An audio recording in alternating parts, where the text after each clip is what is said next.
यार मोहन आज मुस्कुरा रहा है, कोई खास बात है?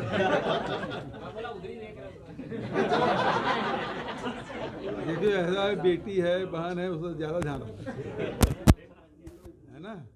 क्या जो मफलर डालने गले में इसलिए ध्यान बदल गया, नया मफलर मतलब उधर नहीं मफलर पर डाले खांसना नहीं शुरू करोगे?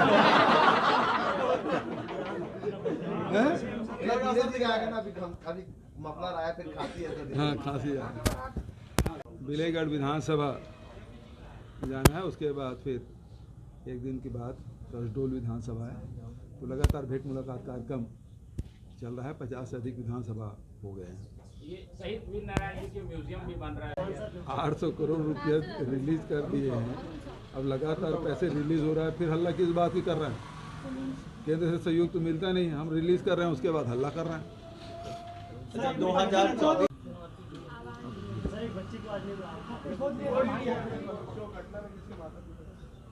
जिनके माता पिता ना हो तो सरकार को तो ध्यान देना ही होगा। मैंने पुनीत कार्य किया है। देखिए मैंने उनसे कहा भाई जो हमारा केसरिया रंग है, भगवा रंग है, गेरुआ रंग है, ये सर्वोच्च त्याग का प्रतीक है।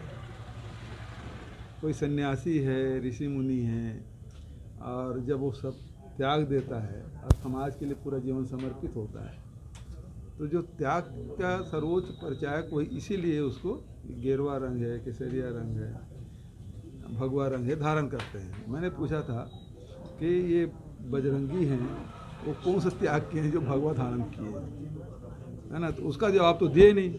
अब सर्टिफिकेट मार दिए। इनकी आदत है, ऐसा है कि भाजपा के खिलाफ बोलो तो धर्म विरोधी हो जाओ, केंद्र सरकार के खिलाफ बोलो तो देशद्रोही हो जाओ, है ना? अब इनके खिलाफ बोलो तो राक्षस। वो सर्टिफिकेट फैक्ट्री है इनके पास जो बांटते रहते हैं। यदि भगवा रंग धारण किए हैं तो उन्होंने त्याग क्या किया है? कपड़े कोई रंग के पहन सकता है। मान लो काले रंग के जैकेट पहन के आज मेरे विरोध करने थोड़ी आए हैं। ये कपड़ा ये वस्त्र है, वस्त्र रोज बदलते हैं। लेकिन जब कोई चीज़ धारण करते हैं, वो अंगीकार करते हैं, तो वो एक अलग बात है। और आपने अंगीकार किया है तो बजरंग दल के लोग बताएं कि उन्होंने त्याग क्या किया, क्योंकि प्रतीक भगवा है, वो त्याग का प्रतीक है। यदि मैं बयान दे रहा हूँ गलत है तो बताए, वो त्याग के प्रतीक है कि नहीं है? सर्वोच्च चीज, इसलिए हमारे तिरंगे में सबसे ऊपर वो ही है कि भारतीय संस्कृति जो है, परंपरा है, वो त्याग को सर्वोच्च स्थान दिया है। समाज में भी, हमारे भारतीय समाज में भी त्याग को सर्वोच्च स्थान मिला है। जिन्होंने अब समाज के लिए, देश के लिए सर्वोच्च त्याग किया है, उसको सबसे ज़्यादा सम्मान होता है। ये बताएं क्या त्याग किए हैं? सर प्रधानमंत्री जी क्या भाषण दिए हैं सेना के जवानों के बारे में, तो उसके बारे में तो ये सब चीज़ें हैं। देखिए मुख्य रूप से बात ये है कि देश की सीमा की सुरक्षा होना चाहिए। हमारे जवान हैं, वो दुनिया के गिने चुने सेना में से एक है हमारे सेना। हम पूरे भारतीयों को उस पर गर्व है। लेकिन जिस प्रकार से भारतीय जनता पार्टी केंद्र की सरकार सीमा को लेकर मौन साधे बैठी है, लोकसभा राज्यसभा चल रहा है, उसमें चर्चा नहीं कर रहे हैं, तो आखिर किस बात की चर्चा करेंगे? ये सदन किस लिए है? चर्चा करने के लिए ना। और जब विपक्ष इस मामले में चर्चा मांग रहे हैं तो केंद्र सरकार भाग क्यों रही है?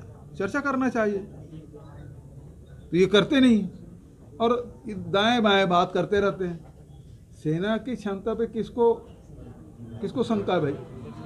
दूसरी बात, सेना कमजोर करने के लिए अग्निवीर लिया है।